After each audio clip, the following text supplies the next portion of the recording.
Jotelo manie riwruog Azimio la Umoja bade ma Mombasa oseyo malich mokalo kang mar piny owacho mayo mokuom jotend Azimio la Umoja jorit mag-gi ka gikoni okang' makamano chali nitiere kod wach maling'ling. Kane giloso gi jofwambo ma Mombasa, jotelo go kotelnegi kod seneta ma Mombasa Mohamed Faki, kata kamano ramo ni kiny gibiro bago ng'anyo kaka ne ochan nyaka chieng' piny owacho winj ywak jopiny. En wach mabende ne osir lwedo gi riwruoge mopogore makedo ne ratich oganda Mombasa moramo ni gin gi ng'anyo kaluwore gi wach ngima moridore ma ok nikech migosi Raila Odinga. We also want to condemn in the strongest terms possible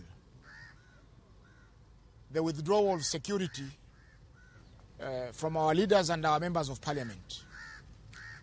The Constitution provides that we be given security as members of parliament, and also the retired leaders are supposed to be provided security by the government. They cannot, just because somebody has uttered utterances that they are against them, withdraw the security without giving any reasons. Nchi yetu kwanza, kesho watu wa Mombasa, wakazi wa Mombasa watajitokeza kimasumasu, watatoka kama nzige. Ni haki yao ya kikatiba kuandamana. Maandamano kesho iko. I want to confirm that.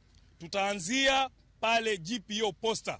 Kwa hivyo by saa 2 kamili tuko kwa ground. Ni kweli ama si kweli?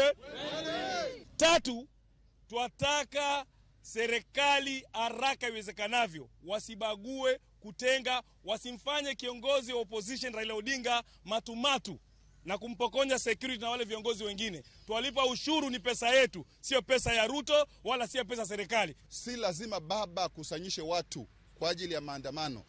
Maandamano tayari tumeshakubali Kenya nzima ya kwamba tutaenda maandamano kesho, Wednesday, Thursday na Friday, kwa sababu maisha yamepanda na tunataka kwamba serikali kapate kusikiza vile wana Kenya wanavyosema.